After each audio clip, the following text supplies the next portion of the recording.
Hello viewers, I'm your host Uzma Jafri with another episode of South Asia Focus. Let's begin the show with India, which has announced a whopping $267 billion economic package for the country amid the rapidly spreading pandemic of COVID-19. New Delhi has rolled out a list of economically beneficial schemes aimed at making up for the losses people have incurred during crisis and to give a boost to the revival of their trade and businesses. After 3 lockdowns of around 8 weeks, the country has also decided to ease restrictions in phased manner.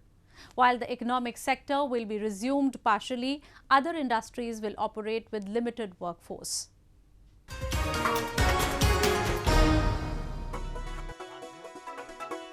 Indian Prime Minister Narendra Modi announced a 20 trillion Indian rupee or $267 billion support package for India's economy to help mitigate the damage caused by novel coronavirus and the lockdown it has triggered.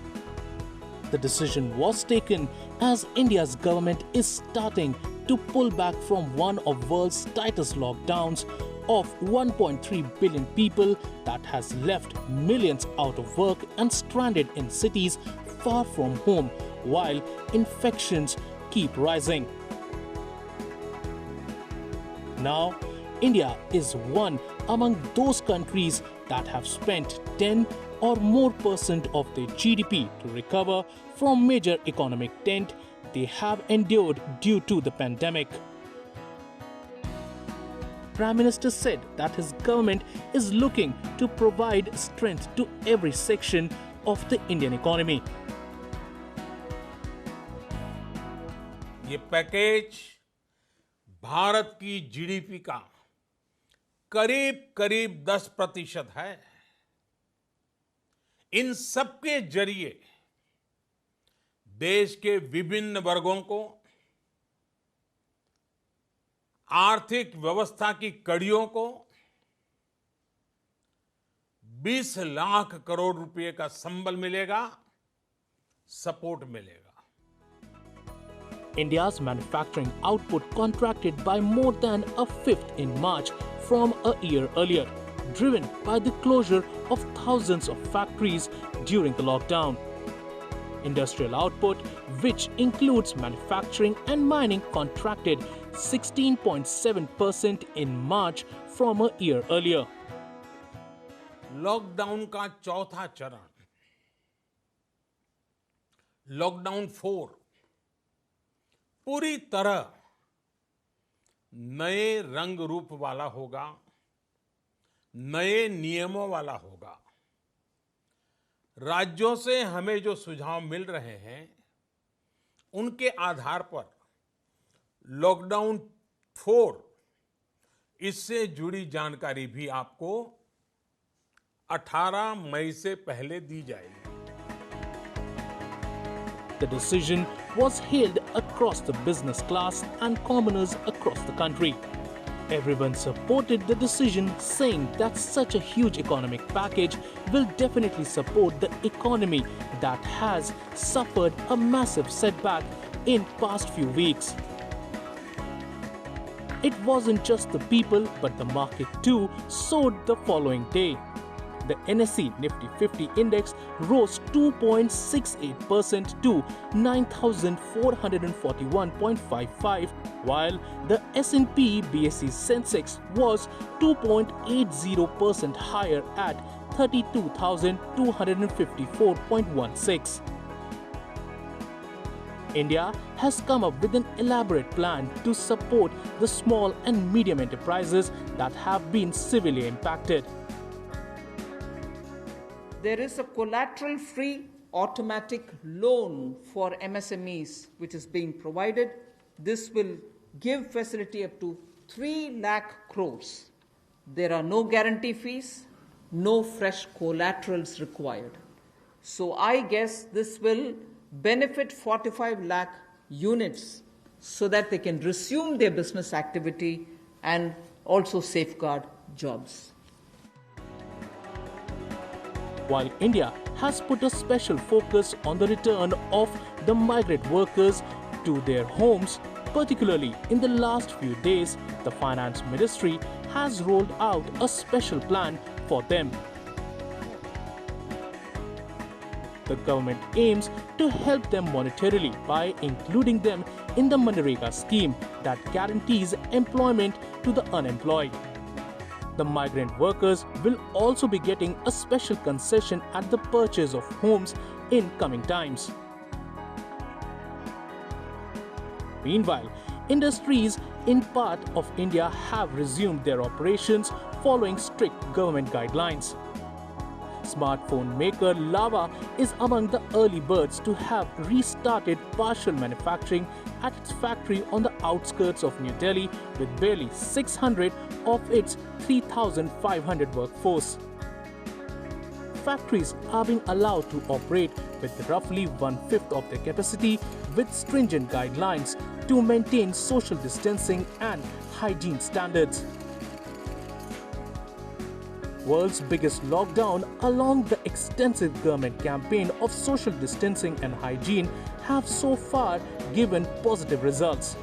Against the projections made by scientists and experts of India crossing the mark of 1 million by mid-May, the country has so far contained the spread and the numbers stand just over 80,000. Moving on, India's evacuation operation has picked up pace, with both its airbuses and ships continuously bringing back its stranded citizens from different countries. Even the migrants who are stuck in several cities and towns across the country are returning to their homes with government's initiatives. Along with this, India is also extending its helping hand to other countries to fight COVID-19 pandemic by sending its medical personnel. We have a report.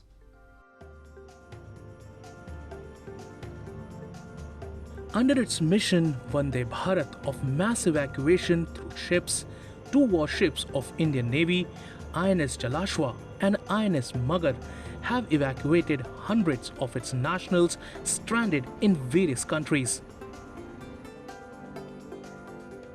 While INS Jalashwa brought back 698 Indian nationals, INS Magar brought 202 Indians from the capital of Maldives, Malé, that docked in Kochi city of Kerala. Though India suspended all international flights from March 22nd to curb the spread of coronavirus, the country faced repatriation of its citizens stranded abroad during the corona crisis from May 7th. Our second platform, landing ship tank INS Magar, departed Malé on the 10th of May with 202 Indian nationals and entered Kochi just a short while ago. Currently, she is disembarking her passengers to go through the screening process themselves. As a part of India's massive repatriation drive, 2 flights from Kuala Lumpur and Dhaka also landed in the country carrying more than 350 Indian nationals. We were facing many problems like वहाँ खाना नहीं मिल रहा था and many other problems like day-to-day stuffs जो हमें जो day-to-day ज़रूरियात होती है वो नहीं मिल पा रही थी because of the lockdown जो वहाँ पे भी थे. But thanks to SK Bhatia, that is the assistant foreign minister जिन्हें हमारी बहुत help की वहाँ पे. The Indian government is not just helping the distressed Indians in other countries, but also those who got stuck in several cities and towns across country during the coronavirus lockdown. These migrant workers are now returning to their hometown in Shramik special trains that are being run by Indian Railways. At New Delhi railway station, long queues of passengers were seen who returned from 12 cities including Mumbai, Chennai and Bangalore. The passengers went through a thermal scanning at both the stations, New Delhi and Mumbai, and maintained decorum.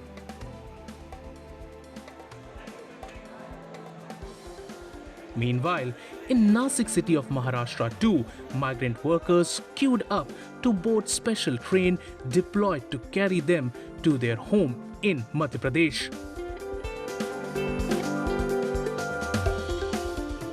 इनमें सब जो नासिक ग्रामीण के जो लोग हैं जो यहाँ पे काम करते हैं वहाँ पे जाना चाहते थे उनकी सब रजिस्ट्रेशन जो किया है उनका रजिस्ट्रेशन करने के बाद वो ट्रेन बुक करके विशेष ट्रेन से उनको रवाना किया गया है. India is not just making efforts to help its stranded citizens, be it in the country or outside, to reach their home, but it is also extending its support to other countries as well. In one such initiative, India has dispatched its first batch of nurses to the UAE in efforts to fight COVID-19 pandemic. The batch containing 88 nurses was sent by a healthcare company from Kerala, with Indian consulate and UAE's foreign ministry also involved in the process. The nurses had been trained in Indian hospitals for critical patients and will join the UAE's healthcare efforts. ഈ ഒരു Dubai Covid കേസിലേക്ക് ഭാഗമാവാൻ പറ്റിയതിൽ ഞാൻ വളരെ സന്തോഷിക്കുന്നു. കാരണം as A nurse എന്ന നിലയിൽ എൻ്റെ ലൈഫിൽ ഏറ്റവും ചെയ്യാൻ പറ്റുന്ന ഒരു ഹാപ്പിനെസ് ആയിട്ടുള്ളൊരു കാര്യം എന്ന് പറയുന്നതാണ് ഇപ്പോൾ ഇവിടെ വരിക എന്നുള്ളതും ഒരു കൊറോണ പേഷ്യൻറ്റിനെ കെയർ ചെയ്യുക എന്നുള്ളത്. India is also constantly making efforts to keep in loop with the world to combat COVID-19. Recently, Indian Foreign Minister Subramaniam Jaishankar took part in the meeting of finance ministers of Shanghai Cooperation Organization via video conferencing and discussed ways on combating the corona outbreak. Moving on. Bangladesh is having a hard time in dealing with the increased number of coronavirus cases. People in the densely packed Dhaka slums are living under a constant threat of contracting the virus as the deadly disease continues to spread its tentacles in the capital. Extreme poverty and lack of information means that some slum dwellers may not be fully aware of the grim situation in the country. But almost all are feeling its impact. We have a report.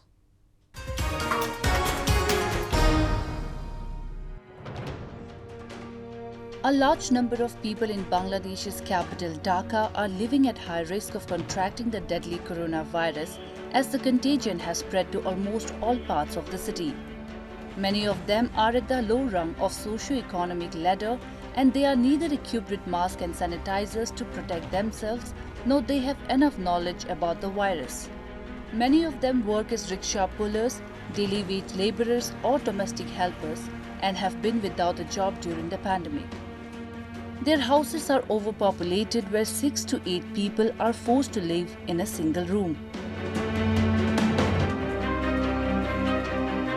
আর এখানে আমরা এক মানে পাশাপাশি অনেক মানুষই থাকি কিন্তু আমাদের বাধ্য হয়ে থাকতে হয়। করোনা আমরা জানি করোনা বাংলাদেশে আছে কিন্তু হইলে কি আমাদের সবাই তো মানে একসাথেই থাকা লাগে। আর ওই মাথা থেকে এই মাথা পর্যন্ত এখন পর্যন্ত কোনো করোনা রোগী পাওয়া যায় নাই, বুঝছেন? আর কোনো ডাক্তার আমাদের এখানে আসে নাই যে কোনো পরীক্ষা করবে। This is Mohakhali Korel slum in Dhaka, where more than 100,000 people are going about their daily lives without face masks and without maintaining social distancing. The outbreak of the contagion hasn't seemingly had any impact on them. They can be seen roaming and gossiping without any fear from the disease that claimed around 300,000 lives across the globe. The country itself has registered nearly 20,000 cases and 300 deaths, with number growing rapidly after an increase in the testing. However, the thing they are worried most about is the lockdown as they haven't been able to earn anything in the past few weeks. বাংলাদেশে corona আইছে, এই করোনার আমরা খুব কষ্টে আছি, বাইরেতে না খাওয়া দাওয়া করতাম না, কোনো কাজকর্ম নাই, আমরা অনেক অসুবিধায় আছি, আমরা বইতে অনেক চলাফেরা করতারি না, কোনো কাজকর্ম করতাম না, খাইতারি না, আমরা গরমে থাকি বাইরেতেরি না। Nearly 650,000 people reside in around 3,400 slums in the capital. Now, they all are at risk of contracting virus. The potential of healthcare system in Bangladesh is limited and they are bound to be overwhelmed with flow patients who are expected to grow exponentially in coming times. এখানে ঘনবসতি প্রত্যেকটা রুমের মধ্যে 5-7 জন 10 জন করে থাকেন গরিব মানুষ পেটের তাগিদে তারা করোনারে ভয় পায় না তারা এই পেটের তাগিদে আছে আর কি বাধ্য হয়ে থাকতে হয়েছে করোনা তবে এই এলাকা করোনা ভাইরাসের এখন রোগী মনে হয় শনাক্ত হয় না আমরা জানা মতনে তবে সম্ভাবনা আছে স্যার মানে রিস্কের মধ্যে আছে While some sectors of Bangladesh economy have reopened, the country has decided to extend its lockdown until 30th May. Bangladesh first declared a nationwide holiday from March 26 to April 4, while the country confirmed the first coronavirus death on March 18, 10 days after the detection of the first 3 COVID-19 cases. The government had extended the lockdown several times to 16 May at the earliest, but eased some curbs such as allowing factories to reopen. Some shopping malls have also resumed trading ahead of Eid. But all educational institutions have remained closed, so has public transit system. While a section of society in Pakistan has accused Islamabad of discrimination, a vivid example of what could be deemed persecution has emerged from the illegally occupied territory of Gilgit-Baltistan. While some businessmen who are close to establishment have been given a green flag to resume their daily economic activities, others who are considered second-class citizens are still not allowed to open their shops. These people have come out in large numbers against the authorities. They have also urged the administration to allow their markets to open, else they will hold bigger protests. A report. Shopkeepers in NLI market held protest against the discrimination by local administration amid lockdown in the occupied Gilgit-Baltistan.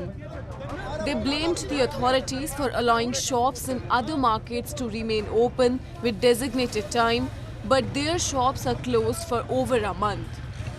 Named after the Northern Light Infantry or NLI Regiment of Pakistan Army, the market is where one can find Chinese goods from clothes to calculators. मैं अभी सब्जी मंडी से होके आया हूँ। आप देखें सब्जी मंडी में इतना जमघटा है, वहाँ कोरोना नहीं आता है क्या? मस्जिदों में मुतालिबा किया, मस्जिदों के बारे में मुतालिबा किया कि वहाँ कोरोना आता है तो हमने फासला रखा है। आप जाएं एनएलआई मार्केट के अंदर ऐसे लोग भी हैं जो अपना गुजारा कर रहे थे। सारा कश्मीरी बाजार खुला है, ये पीछे आप जाएं खुला है। तो मैं अभी कशरोट से आया हूँ, पूरा कशरोट तकरीबन खुला है। बड़ी कंपनियां बाटा शूज खुला है, उसके अलावा सर्विस शूज भी खुला है। वहाँ इंसान रहते हैं क्या? ये कश्मीरी बाजार एनएलआई में इंसान नहीं रहते हैं क्या? इनके बच्चे नहीं हैं? ये हुकूमत वक्त से हम फेडरल हुकूमत से भी ये मुतालिबा करेंगे और सूबाई हुकूमत से भी हम यही मुतालिबा करें। अगर कानून लाना तो एक कानून लाएं, नहीं तो हम आएंगे रोड पे, फिर हमें कोई नहीं रोक सकता। It's not just that the business activities of the traders have stopped due to lockdown and a discriminatory treatment by the administration, but these people are also forced to feed the dependents such as workers whom they have employed with them. The administration has not paid any heed. People say that they will also not be able to pay the loans they have received on heavy interest as there are no earnings. They have urged the administration to open the market at the earliest, as a further delay will push them towards alternatives and they will take to streets against the government. क्या एनएलआई वाले हैं? कोई इंसान नहीं है तो ये क्या है? हमारे साथ क्या जुल्म हो रहा है? ये सिर्फ एनएलआई वालों के साथ यही जुल्म है तो फिर ठीक है। कोरोना वाले सिर्फ एनएलआई में हैं, कश्मीरी बाजार में कोरोना नहीं है, यहाँ गड़ी बाजार में कोरोना वाला नहीं है। सिर्फ हमें भी कश्मीर वालों को टाइम दिया, इस तरह हमें भी टाइम दे दें। Out of the around total 38,000 cases in Pakistan, the occupied Gilgit-Baltistan has so far reported 442 cases, while Pakistan-occupied Kashmir has 86 COVID-19 cases. Gilgit-Baltistan is bordering China's Xinjiang province, where a large number of Chinese engineers and workers are engaged in construction of China-Pakistan economic corridor projects. Moving on. The economy of almost all the countries has been severely hit by the spread of the virus. The governments have no option but to resume the daily economic activity. However, while the countries like India and Sri Lanka have been very cautious in taking such decisions, others have gone ahead with lifting lockdowns without deliberation. Pakistan has eased even the limited restrictions at a time when the number of cases has just picked up pace. Testing is limited and the experts are not satisfied with the government's move, but Imran government has paid little heed. Pakistan, which has received flack for being too liberal on religious gatherings amid coronavirus outbreak, has now got away with major portion of its lockdown. Despite the country reporting some of their biggest daily increases in new infections recently, Pakistan started easing its lockdown. In just 3 days of easing the restrictions, the cases have gone past 37,000, with death toll going past 800. Although schools will remain shut until mid-July, a decision on reopening intercity transport would be made later. However, keeping in view the abrupt decisions the administration has made so far, a complete resumption is not that far. People in Pakistan have a low per capita income, and the government hasn't been able to provide them with any substantial relief package amid the spread of the virus. Shopkeepers in Lahore have hailed the decision, saying 7-week lockdown has severely affected their livelihood. इंशाल्लाह ताला हमें उम्मीद है दुकानदार जैसे 50 दिन के बाद दुकानें खोली हैं वो पूरा इस पे अमल करेंगे। हमने भी इसीलिए सैनिटाइज़र बाहर भी रखा है, दुकानों पे लड़कों ने सारों ने ग्लव भी पहने हुए हैं, मास्क भी पहने हुए हैं, अपनी तरफ से पूरी एहतियात करें। कस्टमर जो आएगा उसको हमने यही कह रहे हैं जी मास्क पहन के अंदर आए जी। While some have hailed the decisions, others complain that they have been kept out of the system without any rationale behind the decision. The government's handling of the virus has been strongly criticized by scientists and doctors who fear the outbreak will gather more pace among a population of around 210 million and overwhelm the country's struggling health system.